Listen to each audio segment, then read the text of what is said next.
بالقرآن اللهم أعزنا بالقرآن اللهم ارفعنا بالقرآن أجمعين. أما بعد، أعوذ بالله من الشيطان الرجيم. بسم الله الرحمن الرحيم. إن هذا القرآن يهدي للتي هي أقوم. رب اشرح لي صدري ويسر لي أمري واحلل عقدة من لساني يفقهوا قولي. برادران اسلام، دینی ملی بھائیوں، عزیز ساتھیوں، اللہ تعالیٰ کے لیے ہر طرح کی تعریف جس نے ہم تمام کو اس دنیا کے اندر پیدا کیا اور اسلام جیسا پاکیزہ نظام عطا کیا. درود و سلام نازل ہوں اللہ کی تمام نبیوں پر، بالخصوص ہم سب کے آخری نبی جناب محمد رسول اللہ صلی اللہ علیہ وسلم پہ. حمد و صلوات کے بعد آج کے اس مختصر درس پہ جس عنوان کا انتخاب کیا گیا ہے وہ ہے ہمارے اوپر قرآن مجید کے حقوق. سب سے پہلی اور بنیادی بات یہ ہے کہ قرآن مجید یہ اللہ تعالیٰ کی نازل کردہ کتاب ہے. قرآن کی تعریف کرتے ہوئے لوگ کہتے ہیں وہ کلام اللہ المنزل علی محمد المتعبد بتلاوتہ، کہ قرآن اللہ کا وہ کلام ہے جو ہمارے نبی صلی اللہ علیہ وسلم کے اوپر نازل کیا گیا اور اس کو پڑھ کر کے عبادت کی جاتی ہے، اور یہ تواتر کے طریقے سے منقول ہے. تو قرآن کے ہمارے اوپر حقوق کیا ہے اس کے اوپر بات کرنے سے پہلے ہم تھوڑی سی گفتگو کریں گے قرآن مجید کی عظمت کے حوالے سے. قرآن مجید اللہ رب العالمین کی آخری کتاب ہے جو اللہ کے نبی صلی اللہ علیہ وسلم کے اوپر نازل کی گئی. اس کتاب کی بے شمار خصوصیات میں سے ایک خصوصیت یہ ہے کہ اللہ رب العالمین نے اس کتاب کو ہدی للناس اور ہدی للمتقین کہا. پوری دنیا انسانیت کے لیے یہ کتاب ہدایت کا ذریعہ ہے. اس کتاب کی خصوصیت یہ ہے کہ اس کتاب کو اگر کوئی آدمی بغیر سمجھے پڑھتا ہے تو ایک حرف پہ اسے 10 نیکی ملتی ہے. دنیا کے اندر کوئی ایسی کتاب نہیں ہے جس کو بغیر سمجھے پڑھا جائے، لیکن قرآن مجید دنیا کی واحد کتاب ہے کہ اس کو بغیر سمجھے بھی پڑھا جاتا ہے، اس کے باوجود ایک حرف پہ 10 نیکی ملتی ہے. قرآن مجید یہ واحد کتاب ہے جس کے بارے میں اللہ کے نبی صلی اللہ علیہ وسلم نے ارشاد فرمایا کہ ان اللہ یرفع بہذا الکتاب اقواما ویضع بہ آخرین، کہ اللہ تعالیٰ اس کتاب کے ذریعے سے قوموں کو سربلندی عطا کرتا ہے، اور اس کتاب سے تعلق توڑ لینے کی بنیاد پہ اللہ تعالیٰ قوموں کو ذلیل اور رسوا کر دیتا ہے. یہ وہ کتاب ہے جس کتاب کے بارے میں نبی کریم صلی اللہ علیہ وسلم نے ارشاد فرمایا کہ اقرؤوا القرآن فإنہ یأتی یوم القیامۃ شفیعا لأصحابہ، کہ قرآن پڑھو، یہ قرآن قیامت کے دن اپنے پڑھنے والے کے لیے سفارشی بن کر کے آئے گا. اس طرح کے بے شمار فضائل قرآن مجید سے متعلق ہے جو عام طور پہ ہم سنتے رہتے ہیں اور ہم میں سے بہت سارے لوگ جانتے بھی ہوں گے. آج کے درس میں اختصار کے ساتھ میں گفتگو کروں گا کہ قرآن مجید کے ہمارے اوپر حقوق کیا ہے. ان حقوق کو جب ہم پہچانیں گے تبھی قرآن مجید کے حق کو ہم صحیح طور پہ ادا کر سکتے ہیں. تو پہلا حق جو قرآن مجید کا ہے، قرآن مجید کے اوپر ایمان لایا جائے. ایمان کے ٹوٹل 6 ارکان ہیں. ان 6 ارکان میں ایک رکن ہے ایمان بالکتب. اللہ نے آدم سے لے کر نبی صلی اللہ علیہ وسلم تک جتنے رسول بھیجے یا جتنی کتابیں نازل کی ہیں تمام کتابوں پر ہمارا ایمان ہونا چاہیے، اور قرآن مجید انہی کتابوں کے سلسلے کی آخری کڑی ہے. اس کتاب کے اوپر ہمارا ایمان ہونا چاہیے. اگر کوئی آدمی یہ کہتا ہے کہ ہم قرآن پہ ایمان نہیں لاتے تو ایسے آدمی کے کافر ہونے میں کوئی شبہ نہیں رہتا، وہ کافر ہوگا. تو سب سے پہلا حق ہے قرآن مجید کے اوپر ہم ایمان لائے کہ یہ اللہ رب العالمین کی جانب سے نازل کردہ کتاب ہے، یہ آخری کتاب ہے جو نبی کریم صلی اللہ علیہ وسلم کے اوپر نازل ہوئی. اس کے بعد دوسرا حق ہے اس کتاب کا کہ اس کتاب کی ہم تلاوت کریں، اس کتاب کو ہم پڑھیں. سنن ترمذی وغیرہ کے اندر روایت موجود ہے عبداللہ ابن مسعود کی، وہ کہتے ہیں کہ من قرأ حرفا من کتاب اللہ فلہ حسنۃ، کہ جو آدمی قرآن کا ایک حرف پڑھتا ہے تو اس کو نیکی ملتی ہے، والحسنۃ بعشر امثالها، اور نیکی کو اللہ تعالیٰ 10 گنا بڑھا کر دیتا ہے۔ تو ایک حرف پڑھنے کی بنیاد پہ اگر نیکی 10 گنا بڑھا کر کے دی جائے تو گویا کہ ایک حرف پڑھنے پہ 10 ثواب ملیں گے، 10 نیکیاں ملیں گی۔ اس کے بعد آپ نے فرمایا لا اقول الف لام میم حرف، میں یہ نہیں کہتا کہ الف لام میم ایک حرف ہے۔ اگر کوئی آدمی الف لام میم کہتا ہے تو الف حرف، الف ایک حرف ہے، لام حرف، لام ایک حرف ہے، میم حرف، میم ایک حرف ہے۔ الف لام میم اگر کوئی آدمی پڑھا تو 3 حرف پڑھا، اور 3 حرف پڑھنے کی بنیاد پر اسے کتنی نیکیاں ملی؟ 30 نیکیاں ملی۔ دوسری بات ہے کہ اللہ کے نبی صلی اللہ علیہ وسلم نے مثال اس حدیث کے اندر الف لام میم کی دی ہے۔ جو لوگ ترجمے سے قرآن پڑھتے ہوں گے یا علماء کے جو دروس چلتے ہیں اس میں بیٹھتے ہوں گے، وہ بات سنے ہوں گے کہ قرآن میں اس طرح کے جو الفاظ ہیں ان کو حروف مقطعات کہتے ہیں۔ حروف مقطعات کا معنی ہوتا ہے کہ ان الفاظ کے معنی صرف اللہ تعالیٰ جانتا ہے، اللہ کے علاوہ کوئی دوسرا نہیں جانتا۔ پھر سوال یہ اٹھتا ہے کہ اللہ تعالیٰ نے اسے قرآن میں کیوں کیا؟ تو مفسرین نے اس کا جواب دیا ہے۔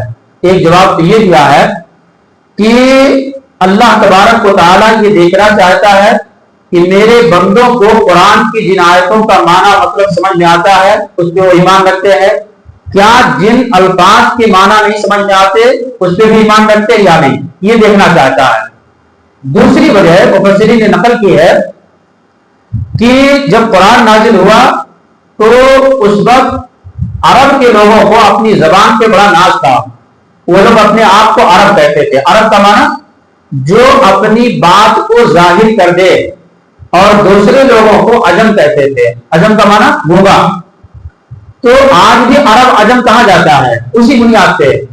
تو ان کو بڑا دعویٰ تھا کہ ہماری جو زبان ہے اس زبان کے ذریعے سے ہم اپنی بات کو جس طرح ظاہر کر دیتے ہیں دوسرا کوئی نہیں ظاہر کر سکتا۔ تو بڑا ناز تھا۔ تو اللہ تبارک و تعالیٰ نے قرآن مجید کے اندر حروف مقطعات کا جو اسلوب اپنایا یہ بتانے کے لیے کہ تمہاری جو عربی ہے اس سے کہیں اعلیٰ پیمانے کی عربی قرآن کی ہے، اور وہ اپنے آپ کو سرنڈر کر کے قرآن کی عربی کو سننے پہ مجبور ہوتے تھے۔ تو اس طرح کے بہت سارے اسباب انہوں نے ذکر کیے ہیں۔ تو میں یہ بتا رہا تھا کہ حروف مقطعات کو اللہ کے نبی صلی اللہ علیہ وسلم نے مثال میں پیش کی ہے، جبکہ حروف مقطعات کا معنی اللہ کے علاوہ کوئی نہیں جانتا۔ تو اس حدیث کی شرح میں اہل علم نے لکھا ہے کہ اس کا مطلب یہ ہے کہ بغیر سمجھے بغیر مانا جانے ہوئے اگر کوئی آدمی قرآن کو صرف ریڈ کرتا پڑھتا ہے تو یہ نیکی اسے حاصل ہوگی۔ تو انسان کے اوپر قرآن مجید کا دوسرا حق کیا ہے کہ قرآن مجید کی تلاوت کرے۔ مگر افسوس کے ساتھ یہ بات کہنی پڑتی ہے کہ آج قرآن کی تلاوت ہوتی ہے جو دیندار طبقہ ہے ان کے ہاں جمعہ کے دن سورۃ طه پڑھنے کے لیے، یا اسی طرح سے جو بدعات کے اندر ڈوبے ہوئے ہیں ان کے ہاں قرآن کی تلاوت ہوتی ہے جب کسی کی میت ہوتی ہے تو وہاں بیٹھ کر کے قرآن پڑھا جاتا ہے، یا اس کی تدفین کے بعد قرآن پڑھا جاتا ہے۔ جبکہ سلف کا معمول یہ تھا کہ روزانہ ان کا ٹائم ٹیبل ہوتا تھا، وہ پورا شیڈول بنا کر کے رکھتے تھے، روزانہ قرآن کا کچھ نہ کچھ حصہ وہ پڑھتے تھے، اس کی تلاوت کرتے تھے۔ اور اس کا فائدہ کیا ہے؟ امام احمد بن حنبل رحمۃ اللہ علیہ کہتے تھے کہ اگر کسی آدمی کو اپنے کام میں برکت نہ ہو، یعنی دن بھر آدمی کام کر رہا ہے، کام ہو ہی نہیں رہا، دن گزر جا رہا ہے، تو وہ کہتے تھے کہ اس کو قرآن کی کثرت سے تلاوت کرنا چاہیے۔ قرآن کی کثرت سے تلاوت کی بنیاد سے آپ کے وقت میں برکت ہوگی، آپ کام جلدی نپٹا لیں گے اور آپ کے پاس ٹائم بچ جائے گا۔ اور یہ آزمایا ہوا نسخہ بیان کر رہے ہیں امام احمد بن حنبل۔ تو دوسرا حق قرآن مجید کا ہے کہ قرآن مجید کی ہم تلاوت کریں۔ اب ظاہر سی بات ہے تلاوت کرنے کے لیے ہمیں قرآن پڑھنا سیکھنا پڑے گا۔ آج المیہ یہ ہے کہ اگر ہماری عمر 40 سال 50 سال ہو گئی تو ہم یہ سوچتے ہیں کہ اب ہمیں قرآن اب ہم کو کیوں جائیں پڑھنے، ہمیں کیوں پڑھنا چاہیے، اب بچوں کو ہم پڑھائیں۔ بچے ہماری قبر میں نہیں جائیں گے۔ علم حاصل کرنے کے لیے خاص طور سے قرآن سیکھنے کے لیے کوئی مرحلہ نہیں ہے۔ آدمی بچہ ہے تو بھی، جوان ہے تو بھی، بوڑھا ہے تو بھی، بوڑھے سے اوپر ہے تو بھی اگر اس کے عقل ٹھکانے ہے تو اسے قرآن پڑھنے کی کوشش کرنا چاہیے، قرآن سیکھنا چاہیے۔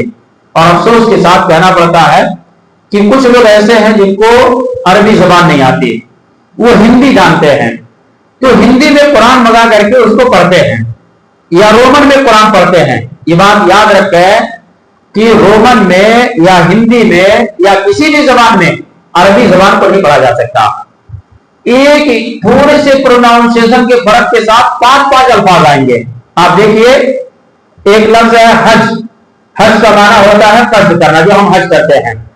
اگر کسی کو ذات سے پڑھیں تو معنی ہوگا حصہ، اور ادھارنا اسی کو زور سے پڑھیں تو معنی ہوگا حصہ، اسی کو زا سے پڑھیں تو معنی ہوگا ریشم، جبکہ ہندی میں صرف جا آئے گا اس کے لیے، یا انگلش میں جے یا زیڈ آئے گا۔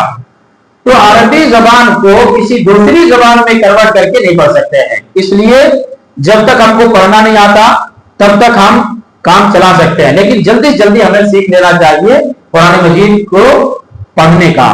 اور عبداللہ بن عمر کی روایت موطا کے اندر اس سورہ بقرہ سیکھنے میں انہوں نے 8 سال لگایا۔ یہاں تو 8 دن 8 گھنٹہ 8 منٹ کے لیے بھی آدمی تیار نہیں ہوتا، وہ نبی صلی اللہ علیہ وسلم کے زمانے کے لوگ 8 سال ایک سورت سیکھتے تھے۔ تو بہرحال دوسرا حق ہے کہ ہم قرآن مجید کو پڑھنا سیکھیں، قرآن مجید کو ہم تلاوت کرنا سیکھیں اور تلاوت کریں۔ تیسرا حق جو بڑا اہم ہے وہ ہے قرآن مجید کے معنی اور مطلب کو سمجھیں۔ معنی اور مطلب کو سمجھنے کے لیے ہمارے پاس 2 راستے ہیں۔ ایک راستہ ہے کہ جو معتبر علماء ہیں جب قرآن کا درس ہو تو ان کے درس میں بیٹھ کر کے ہم سیکھنے کی کوشش کریں۔ یہ بات میری تلخ محسوس ہوگی تو برداشت کریں، آج ایسا دور آ گیا ہے کہ ایک خطیب اگر لطیفے چھوڑتا ہے، چٹکلے اڑاتا ہے، ہنسی تفریح کی بات کرتا ہے، دین کی دنیا کی بات کرتا ہے تو پوری مجلس بیٹھتی ہے اور مزے لے کر کے اس کی بات سنتی ہے، لیکن قرآن کی تفسیر کرنے کے لیے اگر عالم بیٹھتا ہے تو ان پر بات کر پہلے جا کر کے باہر ٹھہریں گے، لیکن وہاں بیٹھنے کے لیے کوئی تیار نہیں ہوتا۔ یہ اللہ تعالیٰ کا ایک عذاب ہے ہمارے اوپر۔ تو تیسرا حق ہے کہ ہم قرآن مجید کے معنی اور مطلب کو سمجھیں۔ معنی مطلب سمجھنے کا ایک راستہ ہے کہ جو کتاب و سنت کی روشنی میں قرآن کی تفسیر کرتے ہیں، معنی اور مطلب کو سمجھاتے ہیں، ان کے دروس میں ہم شرکت کریں، وہ سنیں، نمبر 1۔ دوسرا طریقہ ہے کہ ہم کتابوں کو پڑھ کر کے قرآن مجید کی تفسیر کو سمجھنے کی کوشش کریں۔ یہ بات یاد رکھیں، پہلا طریقہ تو انتہائی مفید ہے، دوسرا طریقہ جو ہے وہ بغیر عالم کی رہنمائی میں آپ کے لیے مفید نہیں ہو سکتا۔ آپ تفسیر کی کتابیں جب دیکھیں گے تو 2 طرح کی تفسیریں آپ کو مارکیٹ میں ملیں گے، ایک تفسیر بالمعصور اور دوسری تفسیر بالرائے۔ تفسیر بالمعصور کسے کہتے ہیں؟ قرآن کی وہ تفسیر جو قرآن کے ذریعے سے کی گئی ہو، حدیث کے ذریعے سے کی گئی ہو، صحابہ کے اقوال کے ذریعے سے کی گئی ہو، تابعین میں سے جو تفسیر کے ماہر تھے ان کے اقوال کے ذریعے سے کی گئی ہو، ایسی تفسیر کو تفسیر بالمعصور کہتے ہیں۔ یہ تفسیر ہمیں اور آپ کو پڑھنا چاہیے۔ اس سلسلے میں احسن البیان مختصر ہے، آپ کے پاس موجود ہے، یا ڈاکٹر لقمان صاحب نے لکھی ہے، یہ سب تفسیریں پڑھ سکتے ہیں۔ دوسری تفسیر ہے تفسیر بالرائے، اور اکثر تفسیریں تفسیر بالرائے کے طور پہ لکھی گئی۔ تفسیر بالرائے کا مطلب قرآن کی کوئی آیت لی، اس کا جو معنی سمجھ میں آیا وہ معنی اس کے اندر بیان کر دیا گیا۔ اسی لیے آپ دیکھیں ابھی مارکیٹ میں بہت زیادہ عام ہے تفہیم القرآن مودودی صاحب کی تفسیر۔ اس کے اندر کیا گل کھلائے ہیں انہوں نے، اس کے اندر کہیں پہ وحدت الوجود کو ثابت کیا ہے، کہیں پہ دجال کا انکار کیا ہے، اور نہ جانے کیا کیا۔ ہر صفحے میں آپ دیکھیں تو کچھ نہ کچھ عقیدے کی خرابی آپ کو ملے گی۔ اسی طرح سے اور بھی بہت ساری تفسیریں ہیں۔ تو تفسیر بالمعصور ہمیں پڑھنے کی کوشش کرنا چاہیے۔ یہ بات یاد رکھیں کہ آپ عربی زبان جانتے ہیں تو کوئی ضروری نہیں ہے کہ آپ قرآن کے معنی اور مطلب کو سمجھ لے جائیں۔ قرآن کی ایک آیت ہے الذین آمنوا ولم یلبسوا ایمانهم بظلم اولئک لهم الامن وهم مهتدون۔ جب یہ آیت نازل ہوئی صحابہ کرام نے جب سنا تو سمجھ نہیں پائے، گھبرائے ہوئے اللہ کے نبی صلی اللہ علیہ وسلم کے پاس آئے اور کہا اللہ کے نبی ہم میں سے کون آدمی ظلم نہیں کرتا؟ جبکہ نبی صلی اللہ علیہ وسلم کے زمانے کے لوگ ہیں، نبی کی زبان ان کی زبان ہے، قرآن کی زبان میں نازل ہوا وہی زبان صحابہ کی ہے، لیکن پھر بھی آیت کا مطلب نہیں سمجھ پائے، اللہ کے نبی صلی اللہ علیہ وسلم کے پاس آئے تو اللہ کے نبی صلی اللہ علیہ وسلم نے کیا فرمایا؟ یہاں ظلم سے مراد شرک ہے، ظلم سے مراد شرک ہے، ان الشرک لظلم عظیم۔ تو جب صحابہ کسی آیت کے مفہوم کو خود سے نہیں سمجھ سکتے تو 1400-1500 سال کے بعد ہماری زبان عربی بھی نہیں ہے تو کیا ہم ترجمے کی مدد سے صحیح چیز کو دریافت کر سکتے ہیں؟ غلطی کے امکانات رہیں گے۔ اسی لیے آپ دیکھیں اس امت کے اندر ایک بہت بڑا فتنہ پیدا ہوا، وہ خوارج کا فتنہ پیدا ہوا۔ خوارج یہ وہ گروہ ہے جو جنگ صفین کے بعد وجود میں آیا، یہ صحابہ کرام کو کافر مانتا تھا اور صحابہ کرام کو قتل کرنا جائز قرار دیتا تھا۔ دلیل کیا تھی ان کے پاس؟ قرآن کی آیت تھی جس کو یہ خود سے سمجھ رہے تھے، وَمَن لَمْ يَحْكُم بِمَا أَنزَلَ اللَّهُ فَأُولَٰئِكَ هُمُ الْكَافِرُونَ۔ اس آیت کا مطلب یہ خود سے سمجھ رہے تھے اپنی عقل سے، تو تمام صحابہ کرام کو کافر قرار دیا اور اسی طرح سے ان کے قتل کرنے کو واجب قرار دیا۔ تو یہ وہ گروہ ہے خوارج کا جن کے بارے میں اللہ کے نبی صلی اللہ علیہ وسلم نے فرمایا ہم اولئک کلاب النار، یہ جہنم کے کتے ہیں، جبکہ ان کے اوصاف حدیث کے اندر ہیں۔ یہ قرآن جب پڑھیں گے تو ایسی صورت میں تم اپنا پڑھنا ان کے پڑھنے کے مقابلے میں کمتر سمجھو گے، ان کی عبادتوں کے مقابلے میں اپنی عبادتوں کو کمتر سمجھو گے، لیکن دین ان سے ایسے ہی نکل جائے گا جیسے آپ تیر مارتے ہیں کسی شکار کو، اس کو پار کر کے باہر چلا جاتا ہے۔ تو ان کے پاس دلیل کیا تھی؟ قرآن کی آیت تھی، لیکن مفہوم وہ نہیں تھا جو تفسیر بالمعقول کے طریقے سے ہوتی ہے۔ تو تیسرا حق قرآن مجید کا ہے کہ ہم قرآن مجید کو سمجھیں۔ ظاہر سی بات ہے اللہ تعالیٰ نے قرآن کہاں نازل کیا؟ قرآن کہاں نازل ہوا؟ آپ لوگوں میں سے ہے کسی کی بات جواب؟ کہاں نازل ہوا؟ مکہ یا مدینہ میں؟ تو وہاں کے لوگوں کی زبان کیا تھی؟ عربی تھی، اس لیے اللہ تعالیٰ نے عربی میں نازل کیا تاکہ مفہوم کو صحیح طور پہ سمجھ سکے اور ان کے مطابق عمل کر سکے۔ تو اللہ تبارک و تعالیٰ نے قرآن مجید جو نازل کیا، نازل کرنے کا مقصد یہ ہے کہ اللہ کیا کہنا چاہتا اپنے بندوں سے، وہ بندے اللہ کے پیغام کو سمجھے اور اس کے مطابق عمل کریں۔ ہم اگر زندگی بھر قرآن کی معنی اور مطلب کو نہیں سمجھیں گے تو ایسی صورت میں ہم بھٹکتے رہیں گے، کبھی اس عالم کی بات سن لیے، کبھی اس شخص کی بات سن لیے، کبھی اس کی بات سن لیے، کبھی اس کی بات سن لیے، اور آدمی کی زندگی عجیبن ہو جاتی ہے، دین اس پہ صحیح طور پہ قائم نہیں رہ سکتا۔ تو اس لیے تیسرا حق قرآن مجید کا کیا ہے؟ قرآن مجید کے معنی اور مطلب کو ہم سمجھنے کی کوشش کریں، لیکن بے لگام ہو کر کے نہیں، اپنی مرضی سے نہیں سمجھیں گے، ہم تفسیر بالمعصور سے سمجھیں گے، یا جو مستند علماء ہیں قرآن مجید کے معنی اور مطلب کو بیان کرتے ہیں ان کی روشنی میں قرآن مجید کو ہم سمجھنے کی کوشش کریں گے۔ اس کے بعد چوتھا حق ہے جب قرآن مجید پہ ہم ایمان لے آئے، قرآن مجید کو ہم نے پڑھنا سیکھ لیا، قرآن مجید کے معنی اور مطلب کو سمجھ لیا، تو اس کے بعد چوتھا مرحلہ ہے کہ قرآن مجید کی تعلیمات کے اوپر ہم عمل کریں۔ قرآن مجید کی تعلیمات کے اوپر ہم عمل کریں۔ قرآن مجید کے اندر اللہ تبارک و تعالیٰ نے انسانی زندگی کے تمام مسائل کو بیان کر دیا۔ اللہ نے کیا فرمایا؟ تبیان لکل شیء، یہ ہر چیز کو واضح کرنے والی کتاب ہے، بس یہ ہے کہ ہم اپنے عملی مسائل کو قرآن میں تلاش نہیں کرتے، ادھر ادھر ڈھونڈتے ہیں۔ میں آپ کو ایک واقعہ سناتا ہوں کہ میں نے پڑھا تھا کسی زمانے میں کہ یورپ کے کسی کنٹری میں ایک زچگی کا ہاسپٹل تھا جہاں پہ عورتوں کی ڈلیوری کرائی جاتی تھی۔ دو عورتیں ایڈمیشن لیتی ہیں، ایڈمٹ کرائی جاتی ہیں۔ ایک عورت کو بیٹے کی خواہش ہے، وہ نرسوں سے بات کرتی ہے کہ اگر مجھے بیٹا ہوا تو ٹھیک ہے، اگر میرے ساتھ ایڈمٹ ہونے والے عورت کو بیٹا ہوا اور مجھے بیٹی ہو گئی تو تم ایکسچینج کر دینا، میں تمہیں بہت زیادہ اس کے بدلے میں پیسے دوں گی۔ اب ظاہر سی بات ہے سب سے بڑی چیز پیسہ اس زمانے میں، تو وہ نرسوں نے کیا کیا، اس کی خواہش کے مطابق اس کو بیٹی پیدا ہوئی اور جو اس کے ساتھ دوسری عورت پیدا گئی تھی اس کو بیٹا پیدا ہوا، تو پیسے کا لالچ تھا، نرسوں نے کیا کیا، چینج کر دیا۔ اس کے بعد جب دونوں عورتوں کو ذرا افاقہ ہوا تو جو دوسری عورت جس کو بیٹا پیدا ہوا تھا اس نے کہا نہیں مجھے بیٹا پیدا ہوا ہے، اور ایک بیٹے کے تعلق سے دونوں عورتیں جھگڑنے لگی.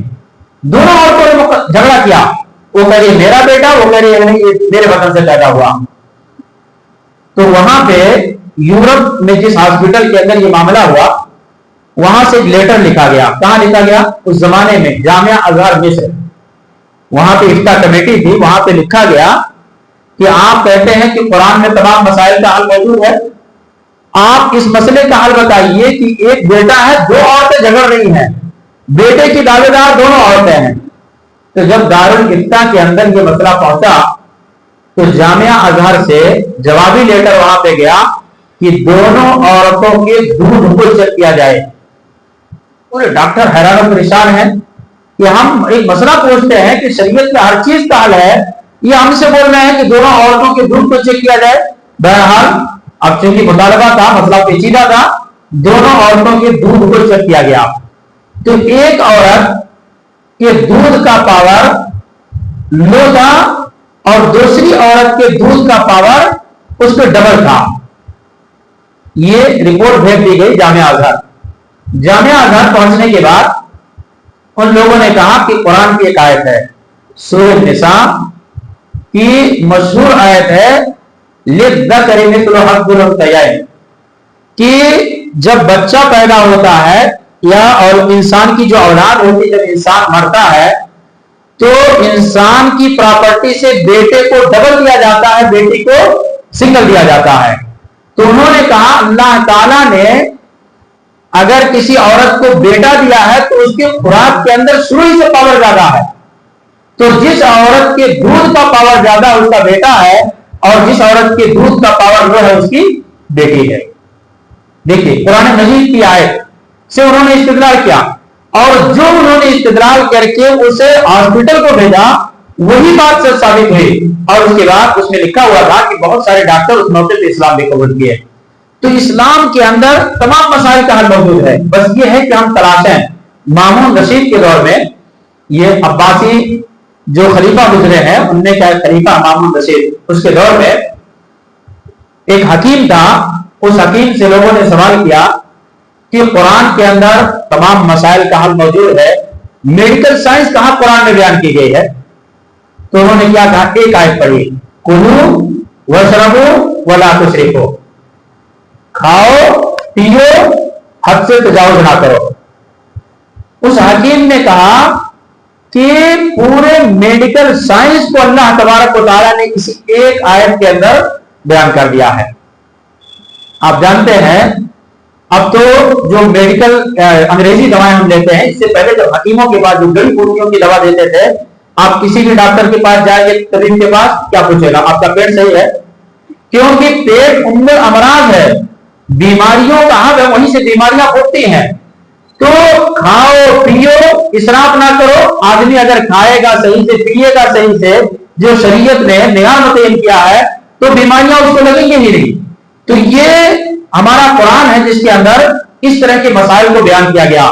آج غیر لوگ قرآن کی انہی حقانیت کے بارے میں قرآن کے اوپر ہم سے زیادہ ریسرچ کرتے ہیں. آپ یہودیوں کو دیکھیے, آج آپ مارکیٹ میں چلے جائیے, قرآن کے اوپر مسلمانوں نے اتنی خدمت نہیں کی ہے جتنا یہودیوں نے کی ہے. قرآن کے اوپر ریسرچ کیا ہے, سائنس قرآن سے تحقیق کرتی ہے اور سائنسی ایجادات لوگوں کے سامنے پیش کرتی ہے, لیکن مسلمانوں کے لیے قرآن بس کسی کی میت کے موقع پہ پڑھنا ہے یا اسی طرح سے جمعہ کے دن سورہ کہف پڑھ لینا ہے, اسی کی حد تک بس استعمال کرتے ہیں. تو بہرحال میں یہ بتا رہا تھا کہ قرآن مجید کا چوتھا حق ہے کہ قرآن مجید کی تعلیمات پہ ہم عمل کریں. ہماری زندگی کے تمام مسائل کو اللہ تبارک و تعالیٰ نے قرآن مجید کے اندر بیان کر دیا, اور اگر ہم اس پہ عمل کریں گے تو فائدہ کیا ہوگا؟ اللہ رب العالمین نے قرآن مجید کے اندر ارشاد فرمایا, ان ھذا القرآن یہدی للتی ہی اقوم. قرآن وہ کتاب ہے جو انسان کو سیدھا راستہ بتاتی ہے. تو جب آدمی قرآن پہ چلے گا, قرآن کی تعلیمات پہ چلے گا, تو وہ سیدھے راستے پہ چلے گا, دنیا کے اندر بھی اور آخرت کے اندر بھی. آج یہ سمجھا جاتا ہے کہ جو آدمی قرآن کا عالم ہے بس وہ محدود دنیا ہے, وہ قرآن کے آگے جو چیزیں ہیں وہ کام نہیں کر سکتا. میں آپ سے پوچھنا چاہتا ہوں کہ آج آپ بہت ساری جگہوں پہ دیکھتے ہیں یہ عالم صاحب ہیں, یہ ان کا میدان نہیں ہے. یہ عالم صاحب ہیں, یہ مسجد کے حد تک موجود ہے. آپ دیکھیے حضرت عمر رضی اللہ تعالیٰ عنہ نے حکمرانی کی. مہاتما گاندھی نے کہا تھا کہ اگر کسی کو سیکھنا ہے تو عمر سے سیکھو. عمر رضی اللہ تعالیٰ عنہ نے حکمرانی کی. آج بھی ان کے عدل کی مثال دی جاتی ہے اور ان کی حکمرانی ایک کامیاب حکمرانی تھی. خلیفہ تھے, ان کے پاس بہت سا علم تھا. دنیا کے جتنے بھی علوم ہیں صرف 200 سال کی مدت کے, 200 سال سے پہلے آپ نہیں پائیں گے. یہ قرآن ہے جو 1450 سال پہلے سے ہے, اور قرآن کی تعلیم انہوں نے سیکھا. قرآن کی تعلیم کے ذریعے سے انہوں نے ایک کامیاب حکمرانی کی. اور آپ اگر تاریخ پڑھیں تو آپ کو پتا چلے گا کہ عمر رضی اللہ تعالیٰ عنہ جو خلیفہ تھے تو ان کے ہاں مشیروں کا جو پینل تھا وہ پینل کن لوگوں کا تھا؟ پورے کے پورے قاری قرآن تھے, حافظ قرآن ہوتے تھے.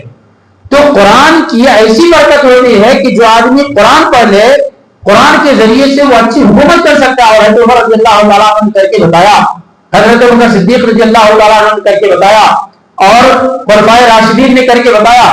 تو قرآن ایسا نہیں ہے کہ جو آدمی قرآن جاتا ہے وہ مسجد تک سمٹ کر کے رہ جائے گا یا اس کی ایک الگ دنیا, چھوٹی سی دنیا ہے. قرآن جو آدمی جانتا ہے وہ پوری دنیا کی جہانبانی اور پوری دنیا کا اقتدار اس کے ہاتھ میں سلیقے سے چلائے گا, صحیح سے چلائے گا, کیونکہ قرآن مجید کے اندر وہ چیزیں بیان کی گئی ہیں. تو بہرحال یہ ایک بنیادی حق قرآن مجید کا ہے کہ ہم قرآن مجید پہ عمل کریں. اور پانچواں حق قرآن مجید کا ہے کہ قرآن کے پیغام کو ہم دنیا والوں تک پہنچائیں. دنیا والوں تک قرآن کا پیغام ہم پہنچائیں. آج آپ دیکھیے ہمارے ملک کے اندر بہت سارے مسلک ہیں, لوگ اپنے اپنے مسلک کے اندر انٹر کرنے کی کوشش کرتے ہیں. آپ ہمارے مسلک میں آ جاؤ, ہمارے مسلک میں آ جاؤ. جس ملک کے اندر ہم رہتے ہیں, ملک ہندوستان, آپ اس ملک کے اندر اسلام کیسے آیا اس کی تاریخ اٹھا کر دیکھیں تو نبی کریم صلی اللہ علیہ وسلم کی وفات کے صرف 4 سال بعد حضرت عمر رضی اللہ تعالیٰ عنہ کے دور خلافت میں حضرت عمر رضی اللہ تعالیٰ عنہ کی حکمرانی اتنی کامیاب تھی کہ ہندوستان میں بھی اسلام انہی کے دور میں پہنچا. 12 صحابہ کرام آئے, کیا لے کر کے آئے تھے؟ یہی قرآن کا پیغام تھا اور نبی کریم صلی اللہ علیہ وسلم کی تعلیمات لے کر کے آئے تھے. تو قرآن کا پیغام لوگوں تک پہنچایا جائے. آج آپ دیکھیے ہماری اور آپ کی کوشش ہو نہ ہو, لیکن ورلڈ ٹریڈ سینٹر کا جو معاملہ ہوا تھا اس کے بعد یورپی دنیا کے اندر بڑی تیزی کے ساتھ اسلام پھیلا, یا جب بھی کوئی عالمی سطح پہ مسلمانوں کے سر الزام رکھا گیا, اسلام بہت تیزی کے ساتھ پھیلا. کیوں پھیلا؟ لوگ قرآن پڑھ رہے ہیں, قرآن پڑھ رہے ہیں اور قرآن پڑھ کر کے وہ صحیح راستے پہ آ رہے ہیں. تو قرآن کے پیغام کو ہم ان لوگوں تک پہنچائیں جن تک قرآن کی آواز نہیں پہنچی ہے. یہ ذمہ داری اللہ کے نبی صلی اللہ علیہ وسلم کی بھی تھی اور وہی ذمہ داری ہمارے اوپر ہے. اللہ کے نبی صلی اللہ علیہ وسلم کو کیا اللہ نے کیا کہا؟ یا ایھا الرسول بلغ ما انزل الیک من ربک, اے رسول آپ کے اوپر آپ کے پروردگار کی طرف سے جو چیز نازل کی گئی ہے اس کی آپ تبلیغ کریں. آج تو ان کی کتابیں لے کر کے ہم جاتے ہیں میدان میں, لوگوں کو پڑھ کے سناتے ہیں. قرآن کی تبلیغ کرنے کا حکم دیا گیا کہ آپ قرآن کی تبلیغ کیجئے, جائیے قرآن مجید کو لوگوں کے سامنے پڑھ کر کے سنائیے. تو اگر ہمارے کوئی متعلقین ہیں, ہمارے دوست ہیں, ہمارے احباب ہیں, ان تک قرآن کے پیغام کو پہنچانے کی ضرورت ہے, لیکن اس سے پہلے ہمیں خود قرآن کو سمجھنے کی ضرورت ہے. تو بہرحال یہ بنیادی حقوق ہیں قرآن کے کہ آدمی قرآن کے اوپر ایمان لائے. نمبر 2 قرآن مجید کی تلاوت کرے. نمبر 3 قرآن مجید کے معنی اور مطلب کو سمجھے. نمبر 4 قرآن مجید کی تعلیمات پہ عمل کرے. نمبر 5 قرآن مجید کے پیغام کو دوسرے لوگوں تک پہنچانے کی کوشش کرے. اور آخر میں نے کہا کہ جب اسلام پہ یلغار ہوا, حملہ ہوا یا اسلام کو بدنام کیا گیا تو یورپ کنٹری کے اندر بہت تیزی سے اسلام پھیلا. کیوں؟ لوگوں کو جستجو ہوئی کہ اسلام کی مذہبی کتاب قرآن ہے, لو اس کو ہم پڑھتے ہیں. پڑھنا شروع کیا اور اس کے بعد وہ لوگ اسلام قبول کیے. آپ کے حیدرآباد سے ایک پیپر نکلتا منصف کے اندر ایک کالم, اب پتہ نہیں نکلتا کہ نہیں نکلتا ہے, میں نے اسلام کیوں قبول کیا. ایک زمانے تک نکلتا تھا. میں نے جتنے بھی پڑھے تمام کے اندر یہی لکھا تھا کہ میں نے قرآن پڑھا اور اسلام قبول کیا. تو بہرحال ضرورت اس بات کی ہے کہ قرآن مجید کے پیغام کو عام کیا جائے اور قرآن مجید کو کی تعلیمات کو دوسرے لوگوں تک پہنچایا جائے. یہ واحد دنیا کی کتاب ہے جو اپنی اصلی شکل میں موجود ہے. اصلی شکل میں یہی کتاب موجود ہے اور اس کا اعتراف ایک زمانہ پہلے ہوا. مامون رشید کا میں نے بھی تذکرہ کیا. مامون رشید کے دور میں ایک کانفرنس ہوتی تھی. ایک سال جب کانفرنس ہوئی تو ایک یہودی آیا. یہودی کو لوگوں نے دعوت دی کہ تم اسلام قبول کر لو, قرآن پہ ایمان لے آؤ. تو اس نے کہا نہیں, میں ریسرچ کروں گا. وہ گیا, اپنے گھر گیا, جا کر کے ایک نسخہ تورات کا بنایا اور جان بوجھ کر کے اس کے اندر اس نے گڑبڑی کر دی. لے جا کر کے مارکیٹ میں بیچا, پیسہ لیا. ایک انجیل کا بنایا, اس کے اندر جان بوجھ کے گڑبڑی کیا, الٹا سیدھا کیا, لے جا کر کے بیچا, اچھی قیمت لیا. اس نے سوچا کہ کیا قرآن برحق کتاب ہے, میں اس کے اوپر بھی اپلائی کرتا ہوں. قرآن کو اپنے ہاتھ سے لکھا, اس زمانے میں خطاطی تھی, ہاتھ سے لکھا, اس کے اندر الٹا سیدھا کیا. ایک آدمی کے پاس لے جا کر کے اچھی قیمت مانگ کر کے دیا. اب اس زمانے میں تو اس زمانے جیسے لوگ نہیں تھے کہ لوگوں کو پاس قرآن ٹائم ہوتا تھا. قرآن کھولا, دیکھا, کہا بھائی اتنی اچھی قیمت تو چھوڑیے, فری میں دو تو بھی ہمیں نہیں دیتا کیونکہ اس کے اندر گڑبڑی ہے. یہ بات اس یہودی کے دل پہ اتنا اثر کی کہ دوسرے سال جب کانفرنس ہوئی تو آ کر کے اس نے اسی بات کو اسلام قبول کر لیا اور کہا کہ مجھے یقین ہو گیا کہ قرآن کا ایک حرف چینج ہونے والا نہیں ہے. تو بہرحال اتنی معتبر کتاب ہمارے پاس موجود ہے, اور جس کتاب کو اللہ نے کہا ہدی للناس, پوری دنیا انسانیت کے لیے ہدایت کی کتاب ہے, ہدی للمتقین, متقیوں کے لیے ہدایت کی کتاب ہے. اس کتاب سے ہم اپنے تعلق کو جوڑیں. جیسے اللہ رب العالمین ہے, نبی صلی اللہ علیہ وسلم رحمت للعالمین ہے, ویسے قرآن یہ صرف ہم لوگوں کی کتاب نہیں ہے, ہدی للناس, پوری دنیا انسانیت کے لیے ہے. اس بات کو متعارف کرانے کی ضرورت ہے. تو بہرحال یہ چند رکوع قرآن مجید سے متعلق آپ کے سامنے بیان کیے گئے. اللہ تعالیٰ سے دعا ہے کہ اللہ رب العالمین قرآن مجید سے ہمیں اپنا تعلق جوڑنے کی توفیق عنایت فرمائے, اور خاص طور سے جو پڑھنے لکھنے والے ہیں, الگ الگ کتابیں لے کر کے پڑھتے ہیں, سب سے پہلی کتاب جو ہمیں پڑھنا چاہیے وہ قرآن ہے. سب سے زیادہ جو کتاب پڑھنا چاہیے وہ قرآن ہے, اور سب سے زیادہ جس کتاب کے پیغام کو دوسروں میں کام کرنا چاہیے وہ قرآن ہے. اگر آپ کسی کو ناول دے دیجیے تو آدمی ایک ایک گھنٹہ, دو گھنٹہ بچا اوقات, میں نے دیکھا اپنے پڑھائی کے زمانے میں کہ باری لگتی تھی.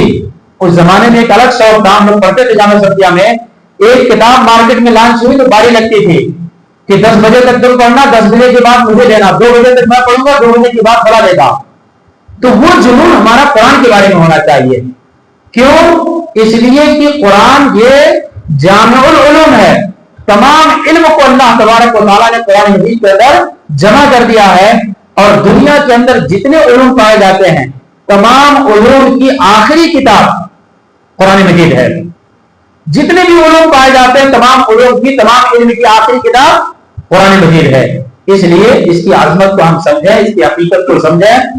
ہم صرف محدود پیمانے پہ قرآن مجید کو استعمال نہ کریں, بلکہ قرآن مجید کی جو آفاقیت ہے, قرآن مجید کے جو اثرات ہیں, ان اثرات کو ہم سمجھیں اور قرآن مجید کو زیادہ سے زیادہ پڑھنے اور اس کے تفسیر بالمعصول کے طریقے سے اس کے معنی اور مطلب کو سمجھنے کی کوشش کریں.